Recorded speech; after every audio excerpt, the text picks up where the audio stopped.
Today I'm going to talk about the power of curiosity. As a coach, I see myself as innately curious. I've always been a very curious individual. But it wasn't until my coach training where I really started to develop curiosity and to see its power and its possibility.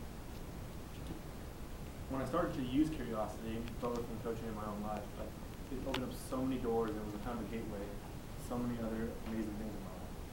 So let's start with, what is curiosity? Curiosity defined is the desire to know or learn something. Now, to me, curiosity is much more than that. It's a state of being. It's a gateway into so much more. It's a way to really engage and invite people into interactions. Today I'm going to talk to you about power of curiosity in regards to intelligence, relationships, and overall happiness. And then I'm going to give you some fun ways to go out and develop your own curiosity. So let's talk about curiosity and intelligence. Curiosity makes you smarter.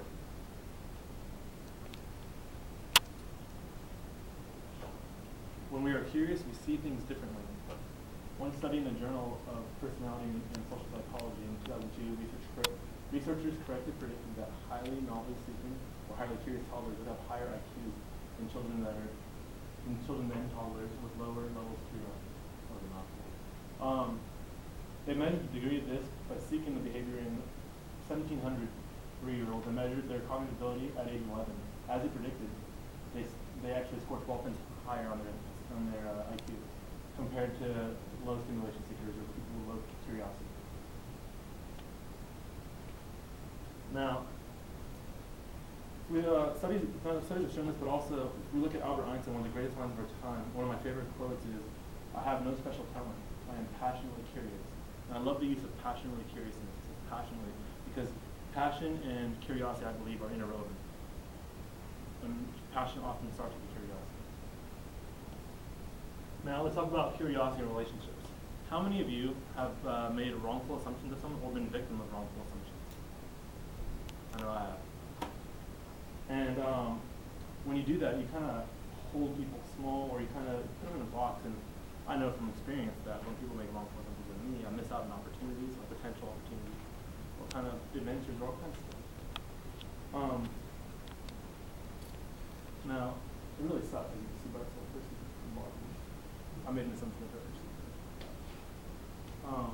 But also, one of the top reasons that couples seek counseling therapy is because they become bored with each other. This often sparks resentment, hostility, communication breakdown, and lack of interest. It's way easier to demonstrate. It's way easier to maintain satisfying, significant relationships when you demonstrate an attitude of openness and lightness and genuine interest, an attitude of curiosity. Now, happy couples describe their partners as interested and responsive. So go out and get curious. Curious people are inclined to act in more ways that allow relationships to develop more easily.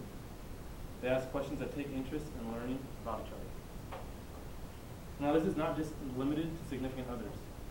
One of my favorite books is called The Power of Charm by Brian Chaffee. He talks about how to charm anyone in any situation.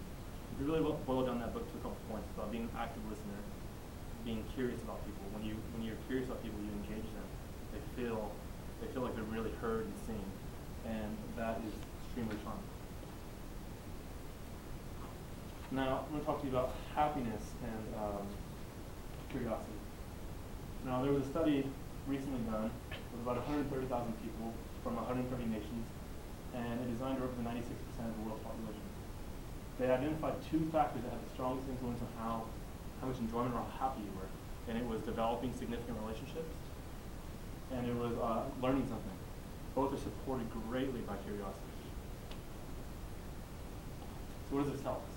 Foundations for happiness are developing significant relationships, learning something new, both supported by curiosity.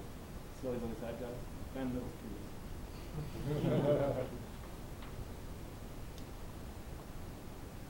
Now, I'm going to give you some, one of my favorite examples of curiosity and what it can do is Curious George. For those of you that don't know who Curious George is, he's a curious little monkey that gets himself into all kinds of trouble and leads to adventure, new friendships, and all sorts of things. Now, he's inquisitive. His curiosity gets him into tons of trouble.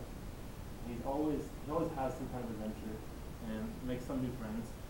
And the more curious he gets, the deeper and deeper interested he gets. That's always fun. Now, maybe talk about the power of curiosity in regards to intelligence. It makes you smarter. Relationships. It keeps you interested in happiness. Supports the foundations of happiness. So I want to challenge you guys to go out and develop your curiosity. Play 20 questions with a friend. Maybe you haven't talked to in a long time, or someone new. Go out and practice using the beginner's mentality with everything. Channel your inner curious joy.